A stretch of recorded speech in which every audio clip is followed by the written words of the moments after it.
Stay tuned for the Splash Live.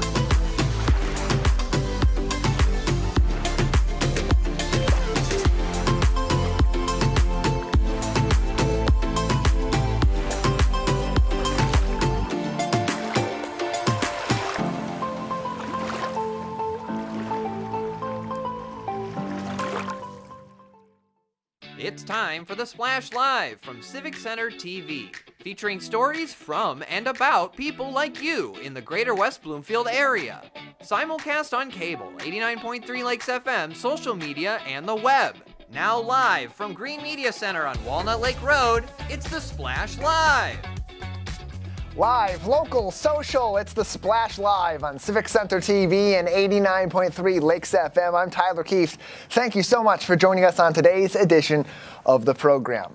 The West Bloomfield Lakers kicked off their season on Thursday night, welcoming the Laker faithful back to the Swamp for the very first time and doing so in emphatic fashion. Let's take a look at some of the highlights from last night's game.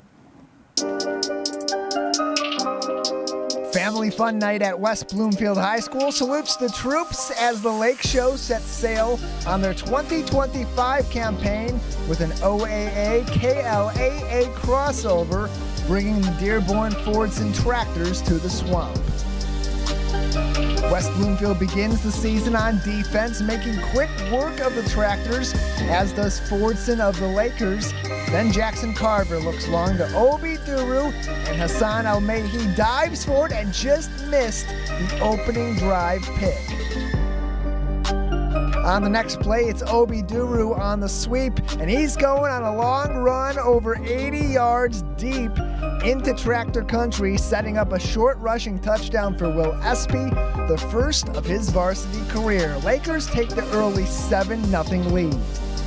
After more defensive prowess from the Lakers puts too much pressure on the tractors, Jackson Carver connects with Cam Hall to put the Lakers in plus territory. After some penalties set them back, Jamal Shakespeare arrives at the party, taking the pigskin into plus territory deep for West Bloomfield. That sets up another Will Espy rushing touchdown. Lakers lead by 14 after one. Early in the second, the Lakers go from land to air. Jackson Carver connects on the long ball to Willie Edwards, who takes it 67 yards into the north end zone. Lakers expand their lead to 21. Back on defense they go, and there's a mouse in the house. Ezekiel Davis comes up with the fumble recovery and dashes 55 yards to pay dirt. Lakers stretch the lead to 28-zip approaching halftime. Finally, the Tractors get some traction on offense. Dean Hamoud gets the grab and advances into the Laker red zone for the very first time. But the fun didn't last long, the Lakers making a couple of stops in the secondary, including a pass breakup from Christian Banks, 28-0 at halftime in favor of West Bloomfield. On to half number two, rushes from Joel Davis and Obi Duru set up Will Espy for a nice run and a tug-of-war win. Then Jackson Carver slices up another passing touchdown, this time to the big dog, Joel Davis. Lakers exercise the mercy rule, going up 35-0. On the ensuing Tractors drive, one of the most exciting moments of the entire opening night of high school football statewide. There's $1:38 to go in the third quarter. Awadala out of the shotgun, looking to his left side toward the sideline, deep pass, and oh my goodness! The Lakers come down with that 50-50 ball. Look at this, oh my goodness, Khalik Robinson. Oh my, I thought that was going to be an amazing catch for Tyrone Reeves, but he rips it away from Reeves at the last minute. I don't know. what to say about an athletic play like that. Wait. A 50-50 ball. They gave him the catch. They're going to give him the catch. As we head into the fourth quarter, just over a minute later, the football gods return the favor, the other 50% swinging this way in favor of the L-Boys. Joel Evans stripping the football free, and Jamar Bray picks up the pigskin. The Lakers hold the ball for over 4 minutes before pinning Fordson deep back in their own territory, where they immediately force a safety to make it a 37-0 ball game. Fordson has to kick the ball back off to West Bloomfield after the safety, and Obi Duru decides it's his time for a close-up. Kick recovered by the Lakers at the 32-yard line to the left sideline, now shifting back the other way. Here comes Obi Duru, past the 50, past the 45, at the sideline. Oh man, he's still going. When will it stop? It stops at the 20. A big kickoff recovery for Obi Duru puts the Lakers back in the red zone. Directing traffic as he returned it. You see him right here the second time on that return, pushing his teammates into blocks. Just his vision and awareness with the football in his hand is incredible. And just for the second time tonight, he's just wowed you, just making something out of nothing. That's where it would stand with a running clock and third-string quarterback Nathan Mafucci leading the charge. West B goes into victory formation and exits with another opening game routing. Final score, West Bloomfield 37, Dearborn Fordson 0. Southfield A&T comes to town on the first Friday home game of the season next week. You can follow along the entire season with West Bloomfield Laker football. CivicCenterTV.com/Lakers Sports is the place to go for all of that. Joining me now with more insight on the West Bloomfield Lakers opening victory is our Laker football color commentator, Matt Gattoni, with us on the Splash Live. Matt, good to have you on with us after a victory for the West Bloomfield Lakers to open the season. Yep, thank you for having me, Tyler. And yep, really couldn't have gone any better than last night. Yeah, 37-0. That's following up a year ago where the Lakers defeated Clinton Township Chippewa Valley 42-0 at home to open the season. Quite an emphatic start to 2025 for the Lakers, and a lot for Coach Hilbers and company to be happy with as they look back on week number one. I think chief among all of that was the performance of a very young offensive core that only returned 4 starters this season. Yeah, we mentioned on the broadcast just how they were going to have to overcome or just really find a way to replace the production they lost, especially from the best wide receiver in the program's history in Elijah Durham. And last night we kind of got a glimpse at how they're going to do that, focusing a lot more on the playmakers that they have on the ground with Will Espy, Obi Duru, and Jamal Shakespeare really thriving with the ball in their hands last night. Yeah, and Davis also getting some touches. Joel Davis, one of the primary running backs late in the game, especially those power rushes. He ended up getting quite a lot of action in the second half. Kind of in that power rush game, which we haven't seen for the Lakers in a few years. The last time they really had a running back like Joel Davis that they held in their arsenal and used quite often was Malik Mathieu years and years ago, just before and leading into the 2020 state championship game. So now they got a little bit of versatility. They've seen kind of what Ken Rise has to offer, the offensive coordinator with this particular squad in 2025. But Matt, the command at the quarterback position leading this team was also something that stood out on night number one. Jackson Carver taking the majority of the reps, looking very poised. And then Jamal Shakespeare had a rock-solid night as well, leading the charge. Yeah, I was really impressed with the poise that Jackson Carver was able to show in his first game at the varsity level. And that was really the best part about the defense's performance. It allowed Carver to be relaxed and just kind of let the game come to him and not have to force anything. And Jamal Shakespeare looked as good as ever last night in the backfield. And that's something that's going to be an underrated aspect of this football team, having him to rely on if things can't get going on offense. Yeah, one of the top 5 rushers on the Lakers team in 2024, and the only of those top 5 to return to the team in 2025. Obi Duru just on the outside looking in for that. And so playmakers making plays on the West Bloomfield offensive side too. And that's pretty good considering the matchup at the line was was going to be something on paper that looked like a problem. With such a big defensive front for the Fordson Tractors, you would think this younger offensive line was going to have some struggles. But Matt, outside of a few discipline issues here and there, some procedure penalties, some illegal shifts, by and large, they had their way with that Dearborn Fordson D-line. Yeah, and it was really just the best part of the game was the physicality on both sides of the ball. But on offense, they were moving the offensive line was moving the defensive line, and they were able to maintain the edge and just get to the edge, which is something that is crucial for the Lakers offense, as we've seen in years past, is getting these playmakers out in space along the boundary and seeing them just take off for touchdowns. Offense always jumps off the page. It's always what gets the headlines, especially after a 37-0 victory that puts everybody on notice as you start the season. Even the D-Zone last night that had West Bloomfield ranked at number 31 coming into the season, saying West Bloomfield definitely showed that for a team that's typically been ranked preseason in the top 10 in years past, and this is one of those rare times in the last 5 to 10 years that hasn't happened. Maybe some of those pollsters got this wrong, but while the offense will jump off the page, the defensive performance, you can't overlook that. They put out a shutout against a Fordson team that's kind of matching them in terms of their veteran presence and their young talent presence on paper. They had a great performance. It started off mostly in the trenches, but Matt, the most impressive, mind you, element of that Lakers defense on night number 1 was the secondary. Yeah, the veteran leadership is mainly in that secondary. You got Kalik Robinson, Espy, and Shakespeare all kind of getting action in the secondary, and a lot of talent on Fordson's offense with Amidala and Reeves at receiver, and the Lakers secondary was just locked down. It was very reminiscent of your no-fly zone Spartans, and just how the defense was able to come out. And they like to say that every team has a plan on offense until they get hit in the mouth. Last night, they just repeatedly kept on hitting Fordson in the mouth and throwing them off their game. Yeah, pretty impressive, too, when you have someone like Will Espy, who's been in your secondary for a few years, and he had a relatively quiet night defensively. Did a lot of good things, kept the ball away ultimately from his man in that hat-on-hat matchup. But it was guys like Kalik Robinson, Jamal Shakespeare also having an impressive night.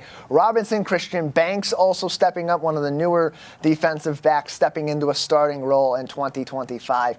They made a lot of plays, and they made plays when it counted, Matt. What the Lakers did really well was once they started to see a strength emerge for the Tractors, they adjusted very quickly, especially that defensive side. Really shows the veteran presence that is there, leading the charge, communicating, and something that I talked with Will Espy and others about earlier on this week as I was preparing to call that game. And he said that's really what is the big difference maker with this particular veteran defense. They've been playing together for so long. They know how to communicate well with each other. And on top of that, they're building those relationships and have worked really hard on the chemistry with the younger players. And as you go into a tough schedule ahead, next week against Southfield A&T, not quite as tough of a matchup on paper, another program that's sort of going into a rebuild and turning a new page in their history a couple years removed from a championship. But after that, it's challenge after challenge after challenge, and arguably sort of rises up in how difficult it's going to be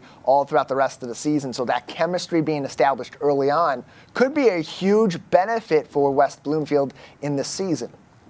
Yeah, and really what I think is going to help them out a lot on the defensive side of the ball is their defensive ends. They have two absolute, almost, you could say, unicorns at defensive end, because you rarely see two defensive ends with the blend of size and athleticism that they have, with Jeremiah Benson being 6'4", and then Isaiah Gray being 6'5". They're able to affect passes even when they're not getting to the passer just by putting up their hands and affecting some of these throws.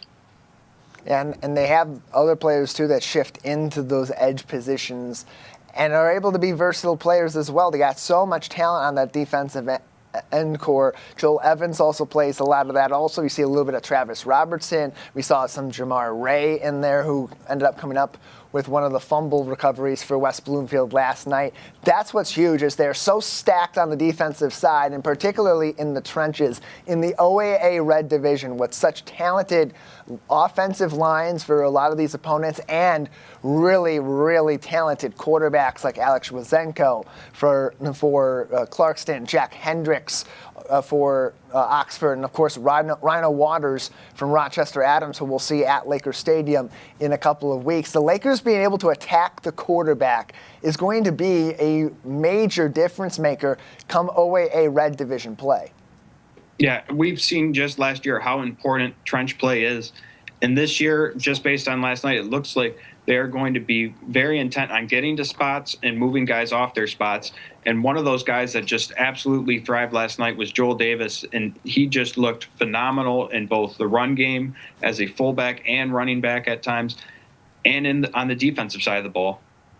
What jumped off the page mostly for me last night for the Lakers was it didn't seem like anything really phased them. They got a bit of the penalty bug in a few different spots throughout the game, especially early on. It kind of crept back later on in the game as they had that commanding lead, and that expanded beyond 21, beyond 28, up to 35 points. That discipline sort of took a little bit of a back seat. But every time they ran into those issues, they'd find an answer. When Fordson was able to get the ball in the hands of Dean Hamoud and he'd make a couple of plays, pretty soon the Lakers would put a bigger focus on Hamoud. They'd shut him down. Then they'd get their running game going in the trenches. The Lakers would readjust. They'd take care of that without dropping the ball on some of those other problems that may have popped up earlier on.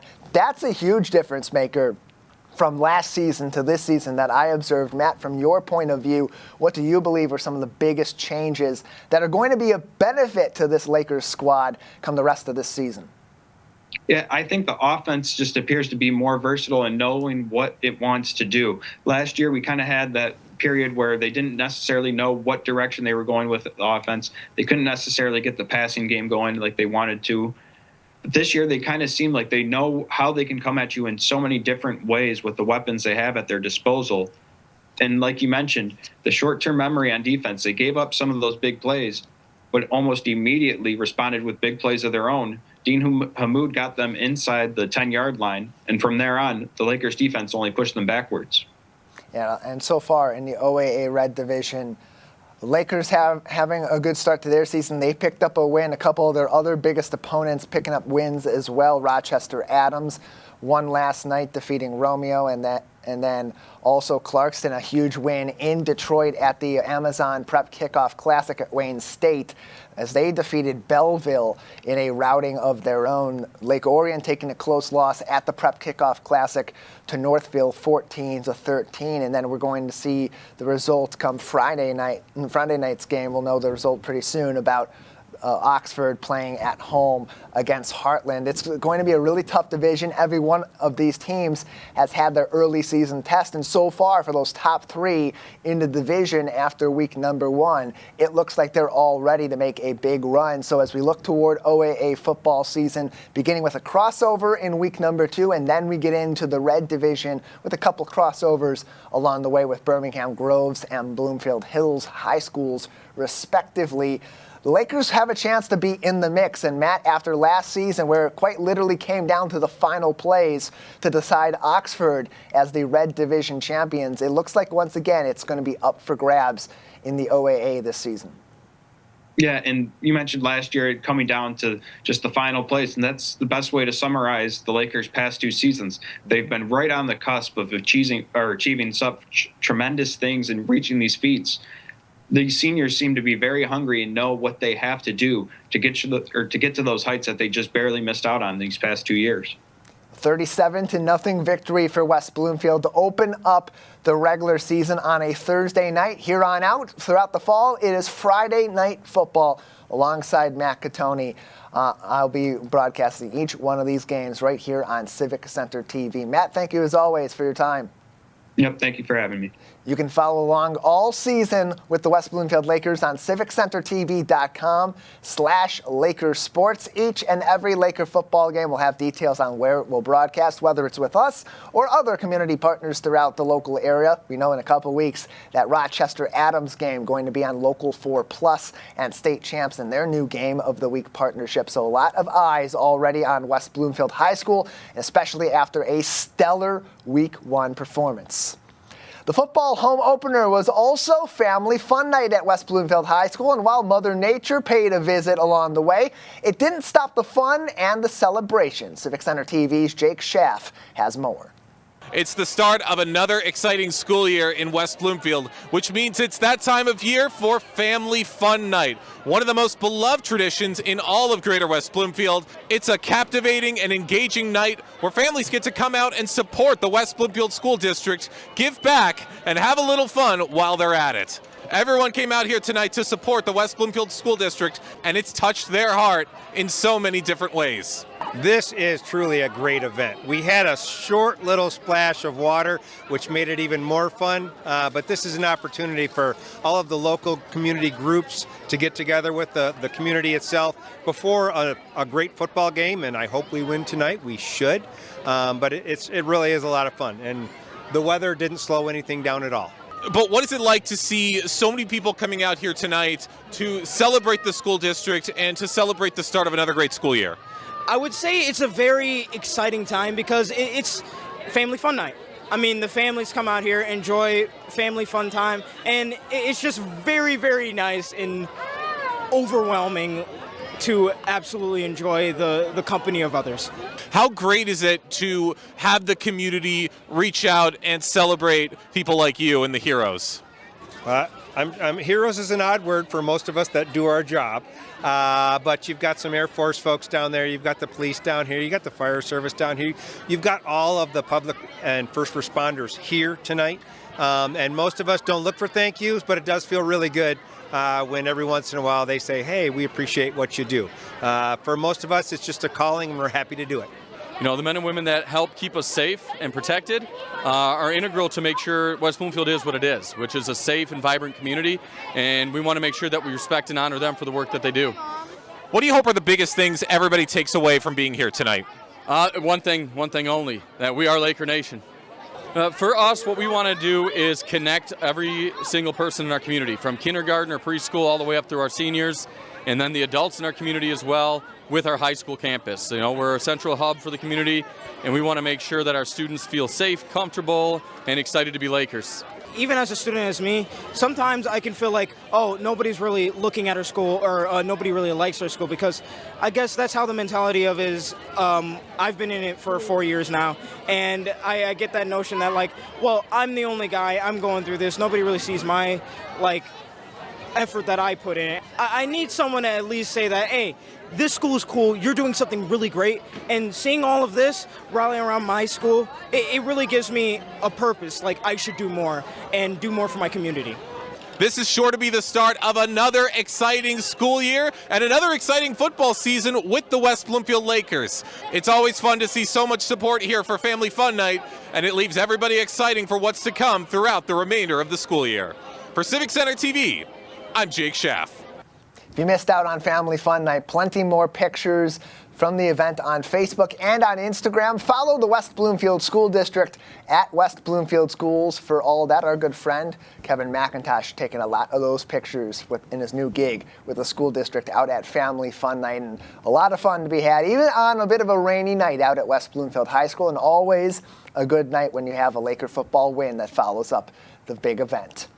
Nestled tightly on the shoreline of Pine Lake is a piece of history, and now the Greater West Bloomfield Historical Society is giving you an inside look. Civic Center TV reporter Jake Schaff sat down with local historian Brian Golden for a special preview of a special upcoming event. Here's their conversation. Brian, thank you so much for joining us today. Hey, my pleasure, Jake. Thank you. Of course. Now, Pine Lake has such a rich history. Can you share a little bit about the marina's origins and its role in the community over the years? Absolutely. That marina has been around for over 100 years. which is absolutely amazing. And the reason why I know that is because the interurban, which was a electric rail transportation system, today we would call it light rail, ran out from the city of Detroit all the way up Grand River to Orchard Lake Road. And then it ran up Orchard Lake Road into West Bloomfield Township, Sylvan Lake, Orchard Lake, and it ended up in Pontiac. Well, as it was passing West Bloomfield, in through West Bloomfield Township, I should say, it went right by the marina, which is absolutely fantastic because it got the patrons, those that wanted to enjoy a day at the lake, an opportunity. They would hop on the interurban, and it took about 70 minutes, 80 minutes to get from downtown Detroit all the way to Pine Lake. And they could get off there. The service was continuous all day long. And so people very often would vacation there, or they had summer cottages there, very popular in Sylvan Lake, for instance, to have a cottage and use the interurban as an opportunity to get to their cottage. So it was a key area, an attraction for those that wanted to ride the interurban to use that mode of transportation instead of automobiles, mainly because the road conditions were very poor back then. Wow, sounds like there were a lot of great uses for this program. And how would you say Pine Lake became such a hub for recreation and social gatherings in those early years? Oh, mainly because the water. The water was the attraction. And the marina itself gave people an opportunity to hop on a boat or a canoe and be able to enjoy the refreshing day that you could spend in Pine Lake. So the marina was the hub of that kind of activity. Awesome. Now, as we said earlier, the tour is going to be highlighting the water taxis, the camp on Pine Lake, and trolley transportation. I know it might be hard to narrow it down, but which of these stories do you find the most fascinating, Brian? Oh, hands down, Jake. That's interurban rail transportation. It was a key to getting people from point A to point B. When you could hop on a electric trolley car in downtown Detroit, and in about an hour, it would take you to get out to Pine Lake. And because of that, the whole success of that area, be it for recreation or people purchased homes, cottages. And that was their way to get to their wonderful recreation area, and which speaks volumes because of the importance of the Pine Lake Marina. Again, because that was the hub. There was even a convenience store located at the intersection of Seminary and what is today Orchard Lake Road. And that's where, that's the location of the Pine Lake Marina. And there was a convenience store. It was called the Auto, AUTO, Auto Stop In, which is fascinating. People would if they didn't have a canoe available to them at the marina, people would use the interurban trolley car to transport it to Pine Lake. It was incredible. It sounds incredible, and I can't wait for so many people in Greater West Bloomfield to take a look and take this journey down history firsthand. For those just joining us, I'm talking with historian Brian Golden about the Pine Lake Marina Tour that's going to be taking place on September 11th with the Greater West Bloomfield Historical Society. Now, Brian, how do you see events like this helping to preserve and pass down local history to future generations? Oh, it's paramount to you hit the nail on the head. It's passing along the information. A lot of people have no idea that a light rail system existed. That's number one. And number two, that it serviced Pine Lake. And it went right past the Pine Lake Marina. So because of that, it's important for people to have an understanding of how things took place back in the early 1900s, because that's where we're talking about. From 1900 to roughly 1929, those years were critical for people to be able to get around. Automobiles were a little on the expensive side back then, but more importantly, road conditions were horrendous. And that's why hopping on a light rail system like the Interurban, it was called the Detroit United Railway. DUR was the acronym. But it was important that they be able to get to these areas. And if you're dealing with dirt roads in the springtime, forget it, because the dirt roads turn into mud and they become impassable. That's why the interurban system came when it came and was successful all those years. Very, very fascinating, Brian. I'm sure everyone that attends this event is going to be taking away quite a lot once they're a part of it. If you could describe Pine Lake's historical significance in just a few words, what would they be? When it comes to recreation and the ability for people to use leisure time, because that's what the society has been coming to, Pine Lake becomes a hinge pin for that kind of activity: swimming, boating, sunbathing, water sports. Incredible. All great things. Last question before we wrap things up, Brian. What do you hope participants will walk away with after attending the Pine Lake Marina Tour on September 11th?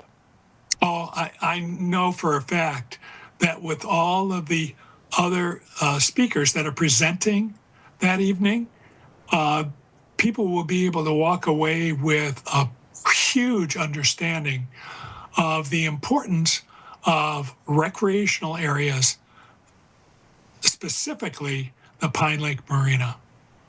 Well, there's going to be so many great things to see at this tour. Brian, thank you so much for joining us today here on the Splash Live. My pleasure, Jake. Historical archives and plenty more information on events from the West Bloomfield Historical Society can be found on gwbhs.org. One of the best rising adult beverage curators in the country is right here in West Bloomfield Township. Tequila Kosher Spirits recently received top honors from a nationally recognized tequila organization, providing a spirited reception of honor for a labor of love with a family connection. I had a chance to speak with Tequila Spirits founder and owner Greg Sobel to get the whole story. Greg, thanks for joining us and congratulations on your recent awards. Hey, Tyler. Thanks for having me on here. This is amazing. Yeah, so happy to have you on, as you were recently recognized, winning multiple 2025 Agavos Awards for your specialty tequila. That really has only been a pretty young business for you so far. So take us through this first year or so that you've been running this business and how it feels to get to the award-winning point in just that short period. Yeah. This whole thing was something that kind of came out of just quick inspiration. When I had this idea, I thought, nobody's ever done this before. I want to make a really amazing OU certified, which is OU certified kosher, another level of purity when it comes to tequila. If you drink tequila, you know there's a lot of tequilas out there that are made mass production, commercialized ways that include additives, include a process that isn't authentic. And I wanted to do something that would honor my family, my mom being born and raised in Mexico City, making something that was to be proud of and something that I wanted to share with the community. And I'd bring it into our community of Detroit, Metro Detroit. And it was, the idea had hit me in September of 23. I started the journey going to Guadalajara, Jalisco in December of 23, then doing the whole process of putting it together, making this, and getting it here to be imported and received by my distributor, Imperial Beverage in Michigan, of December 24. So then the fun began, and building awareness and letting people know about it. I got it out, and it was received very well. And I thought Tequila Matchmaker is a huge official database of tequila. They track everything, and they kind of are the tastemakers in a way of tequila. And when you're looking for good tequila, that's your resource. And they decided to make their inaugural Agavos Awards for only agave-based spirits. And that was, for me, I think that was amazing. I thought, nobody really knows about this. I want to introduce it. Let's get it out to them. I submitted it, and it's a blind tasting. And you know, it's usually get it in there. Everybody will submit it. Doesn't mean you're going to win. But I thought it would be a great way to have people find out about it within the industry. And when they tried it, I was so shocked that they rated specifically this Reposado, Grover, who's the founder of Tequila Matchmaker, his top 5 Reposados, the double gold winning. It made super well. The family that I work with in tequila, they own their own agave farms in Michoacan. The distillery is over 100 years old. It's made the way it should be made, and I thought it tasted great. But to know that the tequila aficionados, the best tasters in the world, trying it, thought the same, that was amazing. And the Blanco is also unbelievable. It got a silver, which is still huge for me. I couldn't believe that as well. And they taste great. They're being sold all throughout our area. Vintage on Orchard Lake has it. Bernstein and Walled Lake has it. Commerce, Total Wine, Market Square, Plum Market, Nino Salvaggio. Go to Lely's, go to Zerbo's, go to Sylvan Table, and you can have these amazing cocktails with this great spirit. And not only is it additive-free, made with agave, yeast, and water only, it is OU certified kosher, just giving it that extra level of production purity. And it was really important to me. And like I said, I'm doing this to honor my family, honor my community, and give something to this, give back a little bit, do something different. So it's been amazing. So I'm really excited that you're talking about it and we're sharing it. Let's dive deeper into that family connection. You mentioned that a lot of this is inspired by your mother. She's from Mexico City. You also wanted to bring your Jewish heritage into it, make this a fully kosher spirit as well. And as you mentioned, it's gone through the certification process with Orthodox Union. So how did that family connection inspire you not only to start this business, but the way that you operate it and create this now nationally recognized product? Yeah, so the unique thing about tequila is it comes from the Jewish New Year, which is about to happen September 23rd this year. Jewish New Year is Rosh Hashanah. So when you call in the new year, the thing you say is tequila, and it is the loudest sound that you make with the loudest shofar blast that you make to usher in the new year. And it's a call to action, getting your attention. That's what really sparked it all. I thought, that's great. I wanted to get, as a gift, a tequila for, let's say, a rabbi, and there was not a really good Jewish branded tequila, like a Manischewitz of tequila. And, you know, my family being from Mexico is the Mexican spirit is tequila. I thought this makes sense, on top of the fact that tequila is so much better for you as far as consuming. If you're consuming alcohol, tequila has the least amount of effects. It's the least amount of sugar. It's the most...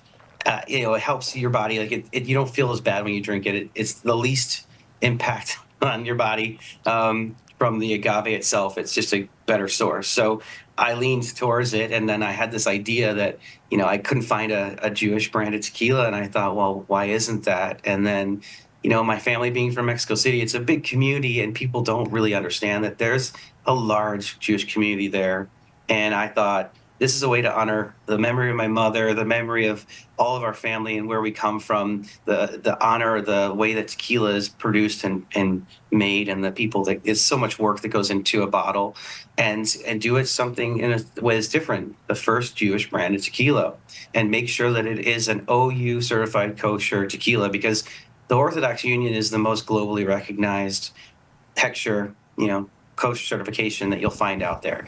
And that when you see that, it's undeniable. It went through the process I had to go through, make sure the entire manufacturing process of the distillery was compliant, and everything that we were using and how we were barreling and everything met the criteria. So it was a process, and a lot of people don't think that there's value in doing that, but I thought there was a big value of taking that extra step. So got it here, and I honestly had the idea in a split second. So everything in my mind was already developed. I just had to go figure out how to make it, where to make it, and then get it here. So in that time, it was about a year process of doing it all and going through the legalities and logistics and, trademarking everything, the name, the trademarks of the logo and the Hamsa. It tells a story within that logo. Sorry, I get it back. You can see the agave, the tree of life, the shofar, the temples of Jerusalem, the Temple Mount, the most sacred place on earth, basically, for most people. And it's like, it means a lot. So that's where my motivation came from. And I figure I can start small, slow and steady, and get it out there. But never would I have thought, on the top of that the tequila industry would try it and give it such high marks and really, give it a boost like that. So my goal is to just only grow it from here, slow and steady. And the more people that try it, the more people will realize it. It's a really amazing tequila. So then, Greg, what's next for your business after this really prolific first couple of years from the idea generation to this point we're at now? What's next on the docket for Tequila Spirits? Sure. I'm going down to Mexico again this September. We are bottling the next expression, Añejo. So the Blanco is just a pure agave tequila. It's never been aged, just made super well. Then you take that Blanco, you put it in a barrel, becomes a reposado, rested for 4 months in that white oak American whiskey barrel. The other tequila that's been resting is going to be resting for more than 14 months, and that becomes Añejo. And we're going to bottle that and bring it up for the holidays. I'm continuing to do more events, really spread the concept of L'Chaim and celebrating, who we are together, community, and everybody being positive and just having a good experience and celebrating life together. And that's what I want to continue to impart in this and then grow this. And I'll be doing events in Florida. We'll be getting out more in Ohio. We've done some things, and then beyond. I'm sure I've had some interest already from Portland and Maryland and Connecticut, and I sell online. So anybody that's not in Michigan that can't go to these amazing restaurants or our local stores, you can go to buy.tequilaspirits.com and go ahead and pick up bottles. I'll ship it everywhere around the country. And with the new year coming in September 23rd, when we celebrate Rosh Hashanah, honestly, you can't have Rosh Hashanah without a tequila. So here's your tequila, and you have a great sweet new year with apples and honey and a little bit of a L'Chaim with tequila kosher spirits. And I think it's going to be great. Again, it's just being positive and celebrating who we are in the community. And that's the message. Couldn't have said it much better myself. Greg, congratulations once again on these honors at the recent Agave Awards, and thank you so much for joining us and telling us your story today. Yeah, I really appreciate it. I love it. This is what it's all about, our community and where we are, and the people, and celebrating that. And I really appreciate you having me on here. Always glad to. You can find even more information on tequilaspirits.com, as well as follow them on Facebook at Tequila Spirits and on Instagram at Tequila Tequila. We'll take a break on the Splash Live. On the other side, we're a week into the new school year, but still plenty to adjust to for kids, for families, and for others all across the community. We'll hear from the West Bloomfield Police Department for some safety tips after this. Live, local, social, it's the Splash Live on Civic Center TV and 89.3 Lakes FM. We'll be right back with the Splash Live. Hi, I'm Marcia Gershenson, and I'm one of the Oakland County Commissioners that's lucky enough to represent West Bloomfield. And I'd like to congratulate Civic Center TV on having 1 million viewers on YouTube. I mean, that's incredible. Your viewpoint and your authenticity is so valuable. So congratulations on 1 million views. I'm proud to be one in a million.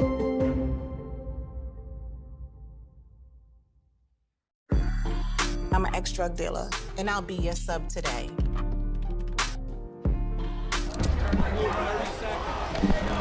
Two milligrams of fentanyl can be lethal. A lethal dose is in here. Who gets it, I won't know. It's cheap, it's potent, and it's profitable. The sad reality is fentanyl is being mixed into everything now. More kids should know. When it comes to making plans, you are the best. What about those barbecues you plan in detail for your family? Or your daughter's first costume party? It was out of this world. The same way you plan each detail for those moments, start planning to protect you and your loved ones from a natural disaster. Sign up for local weather and emergency alerts. Prepare an emergency kit and make a family communications plan. Protecting your family is the best plan you can make.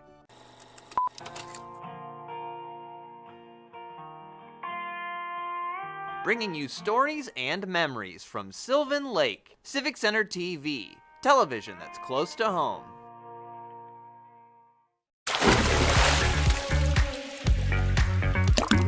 And now, back to the Splash, live. Live, local, social, welcome back to the Splash Live on Civic Center TV and 89.3 Lakes FM. I'm Tyler Kieft.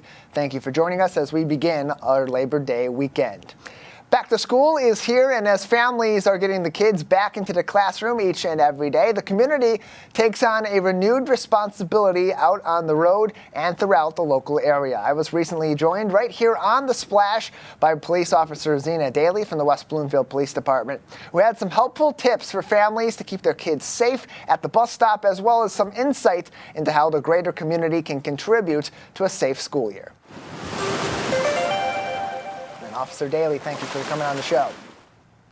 Thank you for having me, Tyler. Yeah, happy to have you on. It's an exciting time of the year. We get our kids back in the classroom. The fall's on its way. Right. School's back in session. But that comes with a lot of safety concerns because we've had these kids out and about either at camp or they've been at home all summer. The buses haven't been on the road. It hasn't been as busy necessarily. And now we get the kids back into the swing of things. It impacts everybody's schedule, whether you're a parent or not. So what are some of the most important factors that the community should be considering from a safety standpoint as we get those kids back in the classroom? Yep, you are right. We're getting back in the swing of things, and that means you're going to start seeing kids walking early in the morning. As it gets dark in the morning, you're going to see kids riding their bikes and getting to and from the bus stop. So I guess I'll start with our kids that are walking. If you have young kids, I really urge parents to find a safe walking route that they practice until their child knows that route before school starts. And if possible, sometimes these kids are taking routes and they're taking these walks on their own because their parents have to go into work so early, or they have other obligations going on. But if it's possible, I would say try to find a group, a friend to walk with them. If you don't have a couple of kids in your neighborhood or a couple of streets around you, see what you could do about talking to school about kids that maybe you don't know that well that are in the same school and taking that same route. Try to connect with those parents and get those kids together so they're not walking alone. And then, of course, I would make sure you're teaching them as they're walking walking home from school, both to and from school, if a car approaches them, how they should respond, and when they get to school or when they get home, to tell a trusted adult, hey, this happened. I want to get as much information from the child and report that so that we're aware of it and we can put something out and also patrol that area a little more than we already are as those kids are walking to and from school. You want to make sure that, I know West Bloomfield has a lot of streets that don't have sidewalks, but if we do have sidewalks on the streets that you're taking, I urge those kids to use the sidewalks as much as possible and take a route that avoids as many intersections as possible. And then you're going to see, along with these walkers, is all the new kids that are driving, the high school kids that are driving to and from school, and sometimes are running late. Parents included, running late to work, running late to get their kids to school, and we're rushing a little bit. We are not paying attention, and we have those walkers and the kids that are riding their bikes to school. So we want to make sure that we are slowing down. We are aware at every stop sign and crosswalk if there are kids that are coming to and from through those crosswalks. And you want to make sure that our new drivers especially are following all the rules of the road so that they are not rushing through any stop signs where kids are crossing or at the bus stop, because sometimes you'll see some of those kids standing too close to the curb waiting for the bus, which leads me to our bus safety. So we have kids that are walking to the bus, again, on their own, and they're a lot of times rushing to get there. They're running late. You want to make sure that you are not running to the bus. That those drivers are aware. They see you. They will wait for you. And a lot of times those kids are telling me, hey, so-and-so is catching up, they'll be here in a second.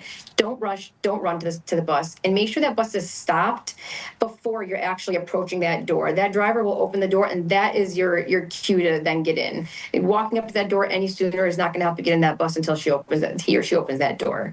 So, and then once you're in the bus, you want to, and I'm sorry, I'm going to back up a little bit before you get in the bus. You want to make sure that while you're waiting there and you're on time, that you are away from that curb. You don't want to stand too close where the bus is going to approach and where cars are still driving through and making turns. Sometimes those turns are a little tight and they're a little too close to the curb. You want to make sure your kids are safe enough and far back. And then once you're in the bus, parents, you want to make sure you're telling your kids to stay seated. If there's seatbelts, let's use those, and keep the volume down so that we're not distracting our drivers.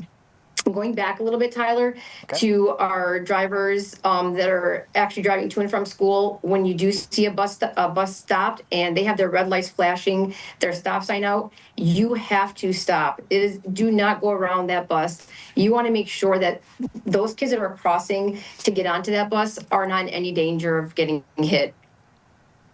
And of course, there's so much to consider with age of the kids also. From the elementary age, middle school, high school kids, there's always some different considerations in there. But there are some similarities. There's some goofing off more with the middle schoolers and the high schoolers at the bus stop or as they're walking home from the bus stop or as they're walking home from school versus the elementary school kids who are just looking for some playtime to fill that dead time between when they get to the bus stop and when the bus actually gets there. So from a parent's side of things, what should they be talking to, especially those younger kids who are going to be at the bus stop? How should that factor in to their training, to their walkthroughs? What to do when you're at the actual bus stop and waiting? So like I said, that's when you want to make sure you're teaching them, hey, it's okay, I know you guys are waiting, you want to have fun, and that is all okay, but you want to make sure you're doing that away from the curb, as far away from the street as possible. Like I would say walk 6 to 10 steps back away from that curb. That bus driver will see you. You will see when they're approaching, and you are not in danger as you're playing around. Kids get, they're pushing around, they're running around. You're not close. You're not getting close to that curve if you're 10 feet away from it. Yeah, always good advice, too. And we go back to the high school kids and maybe driving in for the first time. It's not only a factor of them needing to be on time, maybe leave a few minutes earlier, avoid speeding, as you mentioned earlier on, but sometimes they're also going to be carpooling with some of their friends, whether it's to school or after school to other activities. How should that factor into the conversation with parents from a safety standpoint, and what steps they need to be taking to keep themselves focused on the road and eliminate hazards that come from being a new driver and being distracted by friends and other things happening in the vehicle? Great question. And what you just said is to avoid that distraction, stay off your electronics, pay attention to the road.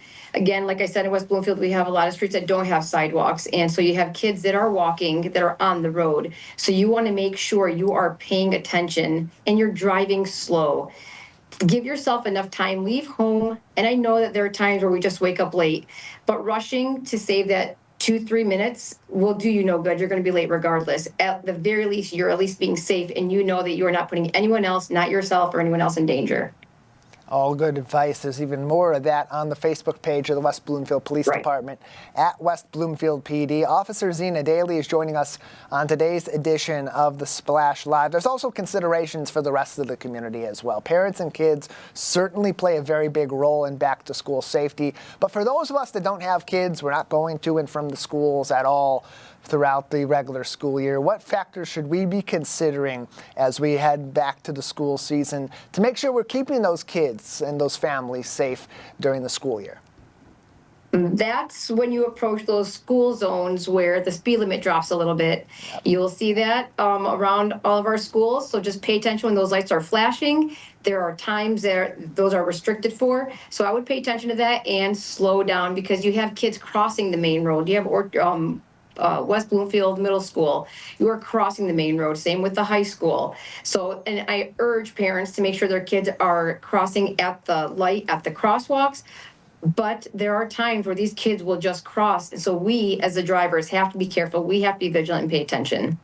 Always a good idea to be doing that, even throughout the rest of the season. When it's not kids running across the road, it's going to be a deer. So, hey, good practice in that school year and school zone anyway. Officer Daly, before we let you go, any final advice for parents, for kids, and for the community as we focus on back-to-school safety? Parents, I would have those talks with your kids from elementary to high school. And like I said, it goes from walking and being safe and how to handle what happens if you're approached by another vehicle, that someone that you don't know, a stranger, to the high school kids who are driving. And even if this is your third year driving, you still want to be careful and make sure that you are having that conversation of stay off your electronics, pay attention, and slow down. We always appreciate the advice from the West Bloomfield Police Department. The community can get even more by calling their non-emergency number or visiting them on Facebook at West Bloomfield PD. Zena, thank you so much for joining us. Thank you. That's our show. I want to remind you that television that's close to home is always online on civiccentertv.com and across our social media. Big thank you to our entire crew for making this program possible, and of course to you for joining in each and every day. For our entire team, I'm Tyler Kieft, live, local, social. This has been The Splash Live on Civic Center TV and 89.3 Lakes FM.